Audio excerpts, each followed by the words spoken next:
அடுத்து உங்க வீட்ல விசேஷம்னா, கண்டிப்பா இந்த ஸ்வீட்ட ட்ரை பண்ணி பாருங்க.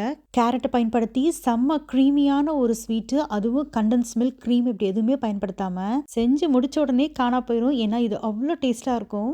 அபுதாபில என்னோட நெய்பர் ஒரு பாகிஸ்தானி. ஈதப்ப ஷீர் குருமாவும், இந்த ஸ்வீட்டும் குடுப்பாங்க. ரொம்ப டிஃப்ரெண்ட்டா இருக்கும். வாங்க எப்படி செய்றதுன்னு பார்ப்போம். பாசிப்பருப்ப லைட்டா ப்ரவுன் கலர் ஆகுற வரையும் வறுத்துட்டு, நல்லா கழுவிட்டு ஒரு குக்கர்ல சேர்த்து மலர வேக விட்டு எடுத்து வச்சுக்கோங்க. ஆக்சுவலா இந்த ஸ்வீட்டு இந்த கேரட்ட பயன்படுத்தி தான் செய்வாங்க. ஏன்னா கலர் பார்க்க ரொம்ப அழகா இருக்கும்னு. பட் ஆனா நார்மல் கேரட் பயன்படுத்தி செய்யும்போது டேஸ்ட்ல எந்த டிஃபரன்ஸும் இருக்காது.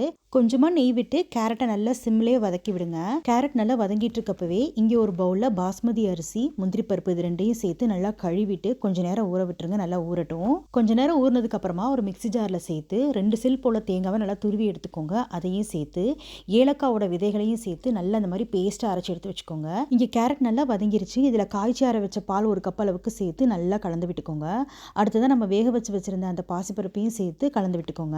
அடுத்ததான் நம்ம அரைச்ச அந்த அரிசி முந்திரி பருப்பு பேஸ்ட்டையும் சேர்த்துக்கோங்க. சேர்த்து எல்லாம் ஒரு சேர கலந்து விட்டு ஒரு மூடி போட்டு 10 நிமிஷம் சிம்லே நல்லா வேக விடுங்க. நம்ம அரிசி சேர்த்துருக்கனால பாயசம் கொஞ்சம் திக்காகும். அதனால மேற்கொண்டு ஒரு கப் அளவுக்கு பால் ஊற்றி நல்லா கலந்து விட்டுருங்க. கடைசியாக பாயசம் நல்லா வெந்து வந்ததுக்கு அப்புறமா மண்டை வெல்லம் ஒரு கப் அளவுக்கு சேர்த்து கலந்து விட்டுக்கோங்க. முந்திரி திராட்சையும் நெய்யில் வறுத்து அதையும் சேர்த்துக்கோங்க.